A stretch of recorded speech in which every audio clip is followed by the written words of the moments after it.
खिले और जीने को क्या चाहिए। ना हो तू उदास, तेरे आस पास मैं रहूँगा जिंदगी भर। ना हो तू उदास, तेरे आस पास मैं रहूँगा जिंदगी भर।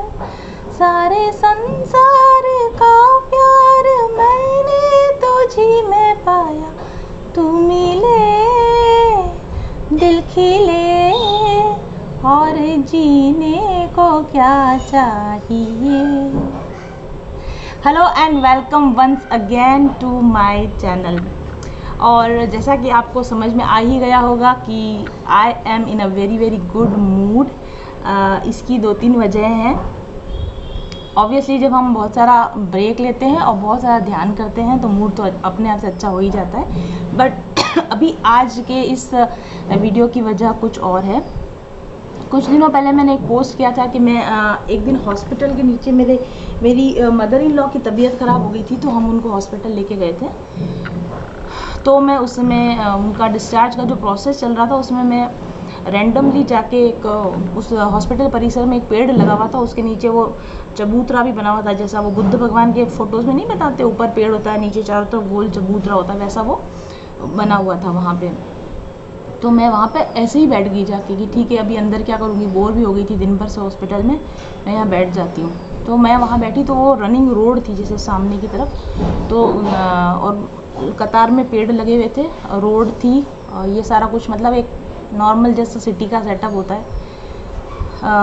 अचानक से जैसे आप में से कुछ लोगों ने ज़रूर अनुभव किया होगा, फ्लो स्टेट में चला जाता है आदमी की, उसको सब दिख तो रहा होता है लेकिन पता नहीं जैसे वो किसी और ही जगह पहुंच जाता है, वो किसी और ही दुनिया में पहुंच जाता है। इस तरह का कुछ फीलिंग आई मुझे वहाँ पे कि वो सारी चीज़ें मुझे दिख रही हैं। वहाँ पे सामने की तरफ एक कॉम्प्लेक्स था और इधर की तरफ एक स्कूल या मतलब इसकी बाउंड्री बनी हुई थी, जिससे बाउंड्री के सब तरफ बहुत सारे पेड़ लगे हुए थे, और मेरे इधर भी बहुत सारे पेड़ जैसे अपने को दिखते हैं साइड से कि बहुत सारे पेड़ है, वो सब कुछ थे, वो पेड़ भी थे वहाँ पे।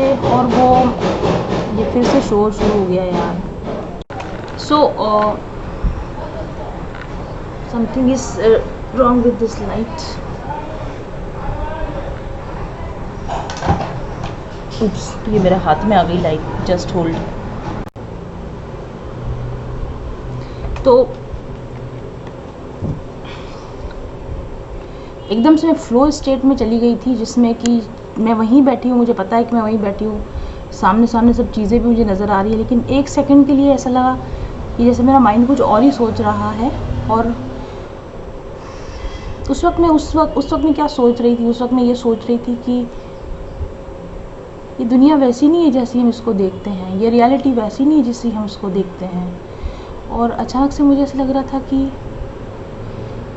एक सेकंड के लिए मुझे ऐसा लगा जैसे कि ये पेड़ों को हमसे ज़्यादा नॉलेज है। मेरे सामने 2 चीज़ें ऑब्जेक्ट मेनली मुझे उस समय फोकस हो रहे थे। एक पेड़ जो मेरे आसपास थे, जो मेरे ऊपर था वो पेड़ नहीं, जो मेरे आसपास थे वो पेड़, जैसे कि वो एकदम से कनेक्ट हो गए थे मुझसे, और जैसे वो सब वायर से जुड़े हुए थे। एंड उस सबका जो एनर्जी थी वो जिस पेड़ के नीचे मैं बैठी थी उसमें से होके जैसे वो मुझसे बात कर रहा है। वो जो वेजिटेशन थी वो उस समय में एकदम से मुझसे कनेक्ट हो गई थी। और मुझे उस समय ऐसा फील हो रहा था, शायद वो उन लोगों ने मुझे डाउनलोड किया, मुझे नहीं पता, पर उस समय मेरे मन में जो विचार चल रहा था वो ये था कि ये अपनी जगह से हिल नहीं सकते, ये अपनी जगह से चल नहीं सकते, but somehow they are more conscious, somehow इनको हमसे ज़्यादा नॉलेज है, समहाउ ये हमसे ज़्यादा सेटिस्फाइड है अपनी लाइफ से, ये हमसे ज़्यादा ईश्वर के करीब हैं। और एज अ ह्यूमन बीइंग हमको इनसे जितना कनेक्शन फील हो सकता है उतना हम दूसरे लोगों से भी कनेक्ट नहीं हो पा रहे थे। और मेरे सामने जो गाड़ियों पर लोग जा रहे थे, मुझे ऐसा लग रहा था जैसे कि वो मशीनें घूम रही हैं इधर से इधर, जिनको रियलिटी का कुछ पता नहीं है, जिनको स्पिरिचुअल वर्ल्ड का कोई नॉलेज नहीं है, मशीनों की तरह वो लोग थे। और मुझे ऐसा लग रहा था कि इन पेड़ों को वो सब चीज़ें पता हैं जो इन लोगों को भी नहीं पता है। और जैसे ही मुझे ये चीज़ पता चली उसके बाद में एक सेकंड के लिए मेरा ध्यान लग गया, मैंने आंखें बंद करी, और वो आंखें कोई आप समझ लीजिए पलक झपकने जितनी ही मैंने आंख बंद करी थी, एक सेकंड के फ्रैक्शन के अंदर जैसे ही मैं कनेक्ट हुई शायद उन पेड़ों की एनर्जी से, और एक सेकंड के फ्रैक्शन के अंदर एक विज़न मेरे दिमाग में आया, एंड वो विज़न जो आया उस समय मैंने पोस्ट किया था कि मुझे आत्मज्ञान की प्राप्ति हुई है और बोधि वृक्ष के नीचे बोध की प्राप्ति हुई है। वो बोध जो था ना, वो ये था कि मुझे अचानक से एक विज़न नज़र आया था, और वो विज़न ये था कि मैंने ऐसा देखा कि मैं वहीं बैठी थी जहाँ मैं बैठी हूँ, उस पेड़ के नीचे मैं बैठी हूँ, और अचानक से जैसे अपना आउटलाइन, मेरी जो बॉडी की आउटलाइन है वो ब्लैक ब्लैक हो गई, या होलो हो गई, या काली काली सी हो गई, और जो अपना हार्ट स्पेस होता है यहाँ पर, जैसे कि ऐसा लगा कि कुछ इतना बड़ा सा कोई मंदिर जैसा स्ट्रक्चर होता है ना, जैसे घर का पूरा घर है, फिर उसमें एक स्पेशल स्थान मंदिर का स्थान है। तो जैसे मेरी बॉडी एक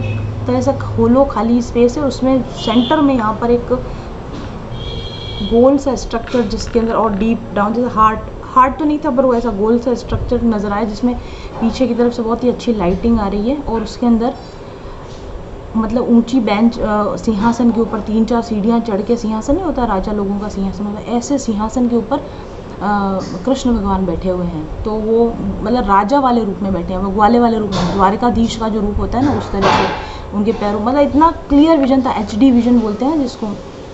तो वो एकदम से, तो वो भगवान की जूतियाँ दिख रही थी मुझे, बहुत क्लियर कट जो एकदम से नज़र आया, उनकी जूतियाँ दिख रही थी मुझे, जो ऐसे इस तरह की वो कर्व वाली जो जूतियाँ होती है, उस तरह की जूतियाँ थी, बहुत ही सुंदर। उन्होंने वो अपना वो पोशाक पहन रखा था, एंड मतलब मैं स्तब्ध रह गई थी, मैं उनको देख रही थी, और मुझे लग रहा ओ ये मेरे अंदर बैठे हुए हैं। मुझे ये ऐसा लग रहा था कि ओ ये रही भगवान कृष्ण भगवान मेरे अंदर बैठे हुए हैं, एंड ही वॉज, ऐसा लग रहा था जैसे कि वो राजा हैं, वो राज कर रहे हैं। और फिर उसके बाद में अचानक से मुझे कुछ आकृतियाँ नज़र आई उस भगवान जी के सामने, चारों तरफ हाफ सर्कल में कुछ लोग हैं जो बिल्कुल उनके हाथ जोड़ के उनके सामने ऐसे करके खड़े हुए हैं। तो वो कौन लोग थे वो भी मुझे पहचान में आया। आई, मतलब जिसको मैं अपना आई कहती हूँ कि मैं गुंजन विश्वकर्मा, वो मेरा जो आई था। अब मे बी वो पता नहीं क्या चीज़ थी, शायद मेरा ईगो हो सकता है, मुझे जहाँ तक बाद में मैंने उसको कॉन्टेम्पलेट किया तो वो ईगो था, मेरा अहंकार। और मेरे ईगो के वापस से ना असिस्टेंट्स खड़े थे, जैसे वो मेरा जो आई था, वो ईगो था, वो भगवान के सामने झुका हुआ था, और उस ईगो के जो असिस्टेंट्स थे, जो कि वैसे ईगो के सामने झुके रहते हैं लेकिन वो भी भगवान के सामने झुके हुए थे। और मेरे आई को, यानी कि मेरे अहंकार को कोई प्रॉब्लम नहीं हुई थी कि वो मेरे सर्वेंट्स उनके सामने क्यों झुके हुए हैं। तो जब मैंने बाद में उसको थोड़ा सा दिमाग लगाया कि क्या क्या चीज़ें थी, वो ऑटोमेटिकली धीरे धीरे समझ में आता है विजन अपने को। तो जैसे जो भी मेरे ईगो को सेटिस्फाई करने वाले टूल्स हैं, या मेरे आई को आई बना के रखने वाले जो टूल्स हैं, जैसे कि मन, बुद्धि, चित्त, अहंकार, कुछ भी उनको नाम देते हैं जैसे हम डिफरेंट, या body, it is also kind of a tool, assistant to our ego. तो ये सारी चीज़ें जो कि मेरे ईगो को बूस्ट करती हैं, मेरे ईगो को बना के रखती हैं, मेरे आई, मेरे अस्तित्व को बना के रखती हैं, वो सभी चीज़ें भी वहाँ पर एज अ ह्यूमन फॉर्म में वो भगवान के सामने जो है नतमस्तक हो रही हैं। और उस 1 सेकंड के चौथे हिस्से में मुझे ये बात समझ में आ गई कि ईश्वर मुझसे क्या कहना चाह रहे थे। ईश्वर मुझसे ये कहना चाह रहे थे कि ये जो आपको, मुझे, आप सभी को, मतलब मुझे सबके लिए ही वो नॉलेज समझ में आया। हम सभी के अंदर जो परमात्मा निवास कर रहा हो, कहते तो सभी लोग हैं कि हाँ किताबों में सब जगह लिखा है ईश्वर आपके हृदय में, लेकिन अगर आप उसको अनुभव कर पाओ, आँखों से देख पाओ, तो वो एक डिफरेंट अनुभव होता है। तो वहाँ पर ईश्वर ये कह रहे हैं कि मैं हूँ करने वाला, मैं कर रहा हूँ, मैं जी रहा हूँ, मैं एक्सपीरियंस ले रहा हूँ, ठीक है। और तुम, यानी कि मेरा ईगो, तुम मेरा टूल हो, यू आर माई टूल। तुमको मैं यूज़ कर रहा हूँ मेरा एक्सपीरियंस लेने के लिए। तो बेटर कि तुम वो करो जो मैं चाहता हूँ। और बाकी जितने भी हैं, जैसे कि मेरा मन, चित्त, बुद्धि, मेरा कहने का तो मेरे को हक नहीं, जैसे ऐसा लग रहा है, तो वो जितने चित्त, बुद्धि, अहंकार, वो सब जो चीज़ें हैं, वो सब मेरे टूल हैं जो मैंने तुमको दिए हैं मुझे असिस्ट करने के लिए। So don't you dare use all these things for your, जो भी तुम्हारा फुलफिलमेंट करनी है चीज़ें, उसके लिए मेरे दिए हुए टूल्स का तुम यूज़ मत करो। तुम भी मेरा टूल हो, तुम्हें भी मेरे को यूज़ करना है, इसलिए मैंने बनाया है। और तुम्हारे पास जो टूल हैं वो भी मैंने तुम्हें, मेरे को असिस्ट करने के लिए दिए हैं, तो तुम मुझे असिस्ट करो, ठीक है। और फिर उस वक्त मुझे मतलब ऐसा लगा कि मेरी बॉडी के अंदर जैसे कि दो चीज़ें हैं, एक वो जो परमात्मा है और एक बाकी के सारी चीज़ें जो उनको असिस्ट करने के लिए इस बॉडी के अंदर है, इंक्लूडिंग दिस बॉडी।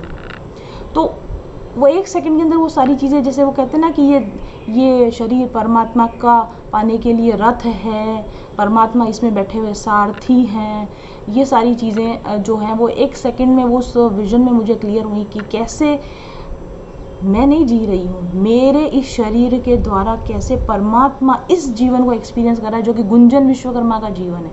इसी तरह से आप जो भी लोग हो, आपके जीवन में आप नहीं जी रहे हो, आपके नाम में, आपकी पहचान में, आपके उन जीवनों के अनुभवों में वो ईश्वर ही जी रहा है। उसको वही एक्सपीरियंस लेना था, उसको वही सब कुछ करना था, इसीलिए वो आपकी बॉडी में आके बैठा है। वो बॉडी भी उसने बनाई है अपने उस एक्सपीरियंस को लेने के लिए। वो अहंकार जो आपको लगता है कि आप, वो भी उनने बनाया है। वो सारे टूल्स जो आपका माइंड चल रहा है, जो आपका मन में कुछ चल रहा है, जो आपके दिमाग में कुछ चल रहा है, ये सब भी उस ईश्वर के टूल्स हैं जो उन्होंने अपने एक्सपीरियंस लेने के लिए बनाया। प्लस उन्होंने मुझे ये भी दिखाया कि ये जो तुम सूंघ रहे हो ना, ये मतलब तुम जो चीज़ों को सूंघ रहे हो ना, तुम नहीं सूंघते, मैं सूंघता हूँ। ये जो तुम खाते हो ना, ये स्वाद तुम नहीं लेते, स्वाद मैं ले रहा हूँ। तुम जो कुछ भी पहन रहे हो, उसका जो आनंद की अनुभूति हो रही है वो मैं ले रहा हूँ। ये सब कुछ मैंने अपने एक्सपीरियंस को बढ़ाने के लिए और अपने आनंद को बढ़ाने के लिए क्रिएट किया हुआ है।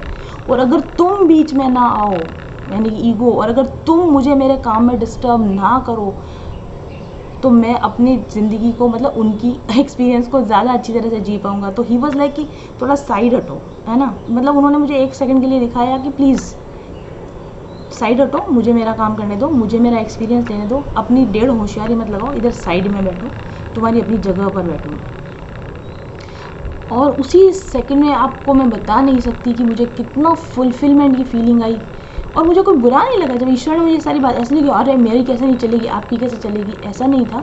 मुझे इतना अच्छा लगा कि ओ माय गॉड, मैं इतना रिलीव हो गई, ओ गॉड। तो ये मतलब कि मुझे कुछ करना ही नहीं है, मतलब कि मेरी कोई जिम्मेदारी नहीं है, मतलब कि मेरा कुछ नहीं है ना, जो है वो आपका ही है ना। तो बस ठीक है, ओके, मैंने ये छोड़ दिया और मैं अब आपकी पूरी तरह से सरेंडर हूँ। और आपकी जो इच्छा हो वैसा मुझे करो, आपकी जो इच्छा हो आप मुझे ऑर्डर कर देना, मैं कर दूंगा। जैसे एक सर्वेंट होता है, उसको बोल देते कि चाय बनानी, वो चाय बना देता है। उसको बोलते कि 10 रोटी बनानी, वो 10 रोटी बना देता है। उसको बोलते ये सब्जी बनानी, वो सब्जी बना देता है। उसका अपना कोई माइंड नहीं लगाता। उसी तरह से मेरे ईगो ने एकदम से सरेंडर कर दिया, ये ओके, आप जैसा कहोगे वैसा मैं करूँगा, आप जैसा चाहोगे वैसा मैं चलूँगा, अपना वाला माइंड अब मैं नहीं लगाऊंगा। ऐसा वो विजन और वो एक्सपीरियंस मेरे को उस एक सेकंड के अंदर वहाँ हॉस्पिटल के वहाँ पर अनुभव हुआ था। और खैर वो अनुभव तो मुझे उसी दिन हो गया था और मैं उसका आनंद बहुत दिनों से ले रही थी। लेकिन मैंने उसको वर्ड्स में इसलिए नहीं बता पाई थी क्योंकि ये किताब मेरे हाथ में तब तक नहीं आई थी। ये किताब तो मेरे पास बहुत दिनों से पड़ी थी, लेकिन देखो मैंने कल परसों जो मैंने बोला था ना कि मैं एक नई किताब पढ़ूंगी, तब मैंने आपके सामने ये किताब लाई थी कि मैंने रैंडमली इसको पिक कर लिया था कि चलो ये बुक मैंने अभी तक पढ़ी नहीं है, कब से मंगाई हुई है, तो मैंने पढ़ी नहीं, तो मैं ये बुक पढ़ लेती हूँ। और उसके पहले ही चैप्टर में, और आज मैंने सेकेंड चैप्टर भी आधा ही पढ़ा है, दोनों ही चैप्टर्स के अंदर वही बात निकल कर आई जो कि मुझे एक्सपीरियंस हुआ था उस दिन। तो ये ऑथेंटिकेट हो गया कि वो जो विजन मुझे आया था वो एकदम ट्रू विजन था, एकदम परफेक्ट विजन था। और जो मेरा रियलाइजेशन हुआ था वो एकदम परफेक्ट रियलाइजेशन हुआ था। वाओ। इसके अंदर जो लिखा हुआ, इसमें जो लिखा हुआ उसका मैं सार बता देती हूँ आपको। उसका सार ये है कि जब एक इंसान को आत्मज्ञान की प्राप्ति हो जाती है, यानी कि उसको पता चल जाता है कि हु एम आई, मैं कौन हूँ, जो कि मुझे उस दिन दिखा था कि मैं कौन हूँ। I am a tool of God. इस शरीर के अंदर वो परमात्मा बैठा है, मैं भी बैठी हूँ, लेकिन मैं उसका टूल हूँ, मैं उसकी सर्वेंट हूँ। तो इसमें लिखा है कि जब आपको आत्मज्ञान हो जाता है, उसी क्षण आप ईश्वर के भक्त बन जाते हो, उसी क्षण आप ईश्वर की शरणागत हो जाते हो, उसी क्षण आपके अंदर भगवत प्रेम और भगवत के प्रति शरणागति उत्पन्न हो जाती है। और अध्यात्म में आत्मज्ञान की प्राप्ति होना तो केवल शुरुआत है, फर्स्ट स्टेप है कि आपको आत्मज्ञान हो जाए कि मैं कौन हूँ। लेकिन मैं कौन हूँ ये होने के बाद में जब ईश्वर की शरणागति हो जाए, जब ईश्वर के प्रति प्रेम हो जाए, जब ईश्वर के प्रति आप सरेंडर हो जाओ और आपको ये बात समझ में आ जाए कि आप भगवान का टूल हो, दैट इज एक्चुअली उस आत्मज्ञान का पर्पस ये है। आत्मज्ञान का पर्पस मुक्ति पाना नहीं है। आत्मज्ञान का पर्पस किसी बहुत ऊंचे स्वर्ग स्थान पे या ब्रह्मलोक में जाना या ब्रह्म ज्योति में जाना नहीं है। आत्मज्ञान का मेन पर्पस ये है आपको अपनी स्थिति समझ में आ जाए, आपको परमात्मा की स्थिति समझ में आ जाए और आप उस स्थिति को जानते हुए उस परमात्मा से प्रेम करो, उसके प्रति सरेंडर करो, उसके प्रति शरणागति करो, तो आपके उस आत्मज्ञान के होने का कोई अर्थ है। और ये चीज़ मैं अब आपको इसमें पढ़ के सुनाऊंगी तो शायद आपको और अच्छे समझ में आ जाए। और उस दिन के बाद से लेके आज दिन तक मेरी आनंद, मतलब इतना मज़ा आ रहा है। आप देख रहे हो मैं वापस से वीडियोस बनाने लगी, मैं इधर उधर, मेरे अंदर से एक वो स्फुरन जो ख़त्म हो गया था ना, वो स्पार्क एकदम से जनरेट हो गया उस दिन के बाद से ही। इसमें लिखा है आत्मज्ञानी होने पर व्यक्ति आनंद से परिपूर्ण हो जाता है। आत्मज्ञानी व्यक्ति आनंद परिपूर्ण होता है क्योंकि वह भौतिक आकांक्षा एवं शोक से परे होता है। अब इसमें लिखा है बुद्धिमान व्यक्ति देह के भीतर आत्मा को देखता है। ऐसा सिद्ध आत्मज्ञानी व्यक्ति भक्ति को समझने के योग्य बन जाता है। भगवान को भक्तिमय सेवा द्वारा ही समझा जा सकता है, अन्य किसी पद्धति से नहीं। यदि कोई व्यक्ति भगवान को यथावत समझना चाहता है तो उसे भक्ति योग की पद्धति ग्रहण करनी होगी। आगे लिखा है आत्मज्ञानी होने पर ही व्यक्ति भक्ति की पद्धति को प्रारंभ कर सकता है, क्योंकि वो डिवोशन आएगा ही नहीं जब तक आपको अपनी स्थिति पर मैं कौन हूँ यही पता नहीं है, तो आपको वो कौन है कैसे पता चलेगा। और उसका और अपना रिलेशन जब समझ में आएगा तभी तो आप भक्ति में जा पाओगे।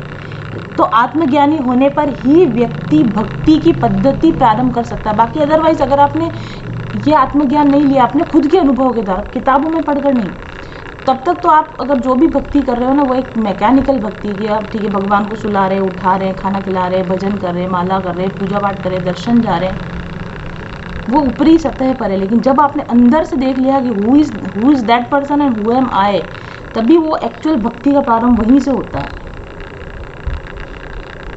देहात्म बुद्धि में पड़ा हुआ व्यक्ति भक्तिमय सेवा की पद्धति को नहीं समझ सकता। देहात्म बुद्धि की, मैं ये देह हूँ, ये शरीर मेरा है, ये शरीर मेरे लिए है, जब तक आप ये सोचते रहोगे तब तक आप भगवान की सच्ची भक्ति में नहीं जा सकोगे। आगे इसमें लिखा है नारद जी कहते हैं अब इसलिए मैं भक्तिमय सेवा की पद्धति का वर्णन करने की चेष्टा करूंगा कि भक्तिमय पद्धति से भगवान की सेवा करना क्या होता है। आगे इसमें लिखा है इसलिए शब्द इसलिए कहा है कि अब मैं इसलिए करूंगा, तो इसलिए शब्द इसलिए कहा है क्योंकि भक्तिमय सेवा की पद्धति आत्मज्ञानी के लिए है जो पहले से ही मुक्त हो। बहुत सारे लोग होते हैं ना, मतलब जैसे जो क्या बोलते हैं उनको, एथिस्ट होते हैं या फिर जो नास्तिक तरह के लोग होते हैं, वो कहते हैं कि ध्यान करो, ध्यान ही सब कुछ है, परमात्मा कुछ नहीं होता। जैसे बहुत सारे ऐसे मत होते हैं जो भगवान को नहीं मानते, वो आत्मज्ञानी हैं, लेकिन रियल आत्मज्ञानी उनको यहाँ नारद भक्ति सूत्र में नहीं कहा गया। यहाँ पे ये कहा गया है कि आत्मज्ञानी होने के बाद अगर आपने भक्ति में नहीं गए आप, तो आपका आत्मज्ञानी बेकार है या वो आपका आत्मज्ञानी गलत आत्मज्ञान है। तो इसमें लिखा हुआ है कि भक्तिमय सेवा की पद्धति आत्मज्ञान, जो लोग भक्ति में है ना, भगवान की भक्ति में, बहुत सारे लोग भक्तों को मूर्ख समझते हैं कि क्या है ये छोटे से भगवान को लेके बैठे हुए हैं, सुबह उठा रहे हैं। ये भक्ति ऐसे नहीं आती। आत्मज्ञानी व्यक्ति को ही भक्ति दी जाती है, उसी को भक्ति का महत्व समझ में आता है, उसी को भक्ति की पद्धति फॉलो कर सकता है वही व्यक्ति। जब व्यक्ति इस ज्ञान में पूर्णतः स्थित हो जाता है, ये वो पर्टिकुलर लाइन है जो मेरे को जो अनुभव हुआ था उससे रिलेट, क्योंकि ये मैंने आज पढ़ी है तो एकदम क्लिक हुआ कि हाँ यही तो मैंने देखा था विजन में। जब व्यक्ति इस ज्ञान में पूर्णतः स्थित हो जाता है, और ज्ञान का मतलब अपने ज्ञान से, आत्मज्ञान से स्थित हो जाता है कि वह शरीर नहीं है, आत्मा है, तभी वह भक्तिमय सेवा की पद्धति प्रारंभ कर सकता है। और आगे इसमें लिखा है जो कि और ज़्यादा रिलेट कर रहा है मेरे इस एक्सपीरियंस के साथ में, आत्मज्ञान आध्यात्मिक जीवन का प्रारंभ है, पूर्णता नहीं। यदि व्यक्ति यह समझ ले कि वह शरीर नहीं है तथा उसका इस भौतिक जगत से कोई लेना देना नहीं है, तो वह भौतिक बद्धता से मुक्त हो जाता है। लेकिन वह ज्ञान पूर्णता का स्तर नहीं है। पूर्णता का स्तर आत्मज्ञान की स्थिति में क्रिया से प्रारंभ होता है। और वह क्रिया इस समझ पर आधारित होती है कि जीव भगवान का नित्य दास है, नहीं तो आत्मज्ञान का कोई अर्थ नहीं है। एग्जैक्टली यही मैंने अनुभव किया था कि मैं अंदर एक आत्मा हूँ, the I, me, my self, ego कह लें हम उसको। मैं अपनी बॉडी के अंदर एक आत्मा हूँ, मेरा इस शरीर से कोई लेना देना नहीं है, और मैं इस भगवान की, जो मेरे ही अंदर बैठा है, मैं इस भगवान की नित्य दास हूँ। अभी मेरे को सर्वेंट होने की जरूरत नहीं है, I am already his servant, I am already his tool. तो और जब आपको पता चल जाएगी आप किसी के सर्वेंट हो, आपको की स्थिति पता चल जाए, तो फिर ऑटोमेटिक सारी क्रियाएं उसी हिसाब से होने लग जाएंगी, सारे आपकी एक्टिविटीज़ वैसी ही होने लग जाएंगी।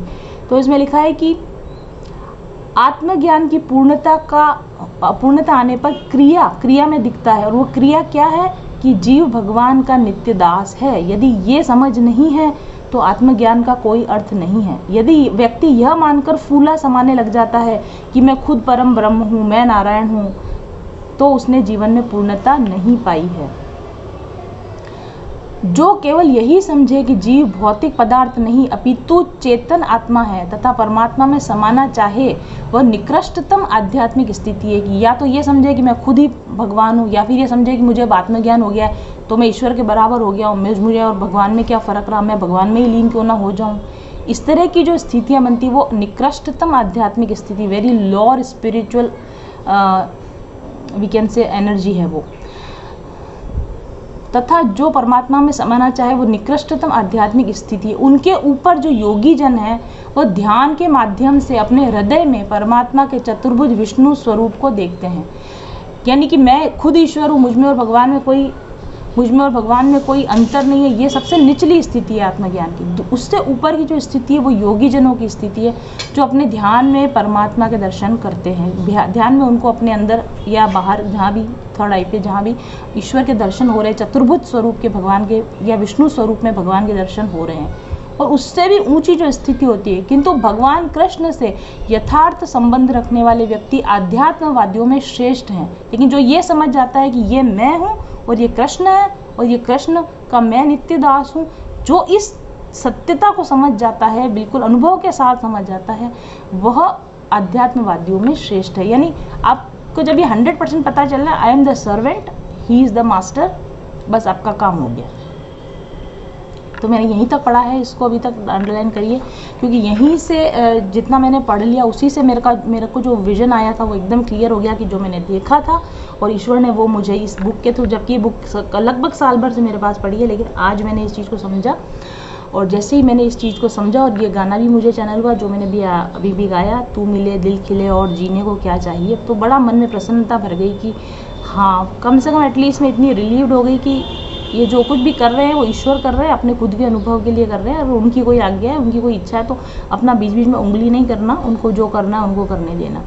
और जैसे ही मैंने ये चीज़ रियलाइज़ करी, अभी कोई 3-3:30 बजे दिन की बात है, and at the same time मुझे वो जो ब्लॉकेज था ना मेरा, वो कि रीडिंग नहीं करना है, वो ब्लॉकेज एकदम से निकल गया। क्योंकि शायद मैं अपने उस अहंकार से रीडिंग करने लगी थी कि मैं रीडिंग करती हूँ, तभी मुझे कहा गया कि साइड में हटो, मुझे अपना काम करने दो।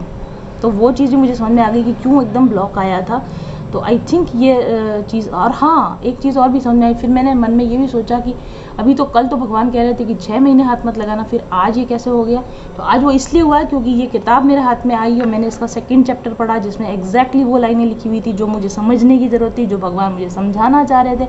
लेकिन मैंने अंदर विजन देखने के बाद में भी उस चीज़ को उतने गहराई से समझा था लेकिन माना नहीं था। लेकिन आज इस किताब को पढ़ के मैं समझ में आ गया कि मैंने विजन क्या देखा, वो चाह क्या रहे हैं, होना क्या चाहिए, करना क्या चाहिए। जैसे ही मुझे इन सब चीज़ों का ज्ञान हुआ, जो कि ईश्वर बहुत दिनों से मुझे समझाना चाह रहे थे, ऑटोमेटिकली मुझे ऐसा वो विजन आता है ना, जैसे कोई बांध होता है उसके अंदर से वो कुंडा लगा होता है लकड़ी का, निकल जाता है एकदम से, दरवाज़ा खुल जाता है, आपका वो लॉक खुल गया एकदम से और चीज़ें एकदम ओपन हो गई। तो जो वो ब्रेक लगा हुआ था रीडिंग्स पे या स्पिरिचुअल वर्क करने पे, वो एकदम से मेरे माइंड से रिलीज़ हो गया और बहुत खुशी हुई मुझे। और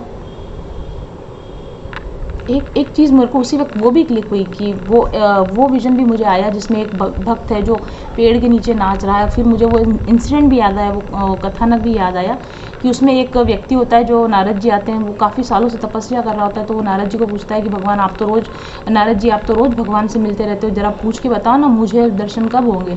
तो नारद जी अपना ध्यान लगा के बोलते हैं कि भाई तेरे को तो इतने इतने लाख वर्ष या 1000 वर्ष, कुछ काफ़ी बड़ी संख्या बताते हैं, इतने हज़ारों सालों का समय लगेगा तुझे, तब तुझे भगवान के दर्शन होंगे, ऐसे ही थोड़ी भगवान के दर्शन होंगे। तो ऐसा कहते ही वो सोचता है कि ओह इतने सारे साल लगेंगे, और फिर अचानक से वो खुश हो जाता है कि अच्छा इतने साल बाद भगवान मिलेंगे, ये तो कन्फर्म है ना कि मिल जाएंगे ना, ये तो कन्फर्म है ना। और खुशी में नाचने लगता है कि मुझे भगवान मिल जाएंगे, मुझे भगवान मिल जाएंगे, और उसका वो ब्लॉकेज तुरंत हट जाता है और भगवान उसके सामने प्रकट हो जाते हैं। और नारद जी आश्चर्य से देखते हैं कि भगवान अभी तो आप मुझे कह रहे थे कि इतने 1000 साल लगेंगे, और आपने इसे तुरंत दर्शन कैसे दे दिया। कि बस इस जैसे इसके अंदर की वो एनर्जी बढ़ी, जैसे इसके अंदर का ब्लॉकेज खुला, मेरे और इसके अंदर के बीच की दूरी हटी और मैंने दर्शन दे दिए। सारी दूरी ही इस बात की थी कि डाउट था अंदर की ईश्वर मिलेंगे कि नहीं मिलेंगे, पता नहीं होगा कि नहीं होगा, मेरा इतना मतलब तपस्या करना फेल तो नहीं हो जाएगा, मुझे दर्शन मिलेंगे, ये जो डाउट था यही उसको और मुझे इसके पास नहीं आने दे रहा था। जैसे ही इसने अपने अंदर से वो डाउट हटाया, क्योंकि मेरे अंदर भी डाउट था ना, आत्मज्ञान उस दिन मुझे हो गया था, लेकिन मैं फिर भी उसको इम्प्लाई नहीं करा। फिर वापस आज ही जब, और यहाँ भी नारद जी, वाह देखिए ये भी नारद जी हैं जो, ओह माय गॉड, हम ऐसे कह सकते हैं कि जैसे उस भक्त की मदद करने के लिए नारद को भेजा गया था, शायद मेरी मदद करने के लिए भी भगवान ने नारद जी को भेजा, जो चीज़ मैं अपने आप से नहीं समझ पा रही थी। ओह माय गॉड, तो मुझे भगवान ने नारद जी के थ्रू ये मैसेज कराया गया कि आपके और हमारे बीच में जो समझ का फेर था, जो समझ का पर्दा था, जो बात हम आपको समझाना चाह रहे थे पर आप समझना नहीं चाह रहे थे, समझ रहे तो मान नहीं रहे थे, मान रहे थे तो जान नहीं रहे थे, तो वो सारी दूरियां अब मिट चुकी हैं। जो 2, 4, 5, 10 दिन पहले मुझे ऑलरेडी पता चल चुका था कि ईश्वर ही मेरे स्वामी हैं, वही मेरे हृदय में रहते हैं, वही ज़िंदगी को चला रहे हैं, वही अपने एक्सपीरियंस के लिए सब कुछ कर रहे हैं, मैं उनका टूल हूँ, मैं उनका दास हूँ। मुझे पता चल गया था, फिर भी मैं थोड़ा सा डाउट में थी, तो वो आज डाउट भी मेरा आप सबके सामने ऑन कैमरा, ये तो मेरे को दिमाग में ही नहीं आया था कि हम बात ही यहाँ नारद जी के साथ एनर्जी से कनेक्टेड हैं हम। तो थैंक यू सो मच ये बताने के लिए ईश्वर को कि he is inside me, he is doing all the things, he is experiencing this life in this body and I am his tool. और जब मुझे ये बात अच्छी तरह समझ में आ गई है कि मैं नहीं करती वही करते हैं, और जैसे ही मुझे समझ में आया मेरे सारे ऑब्स्टेकल ओपन हो चुके हैं, आई एम फीलिंग रिवील्ड। शायद अब भगवत प्रेरणा से बहुत ही जल्दी हम टैरो रीडिंग रिज्यूम कर पाएंगे, जैसी ईश्वर की इच्छा होगी वैसा ही होगा। Thank you.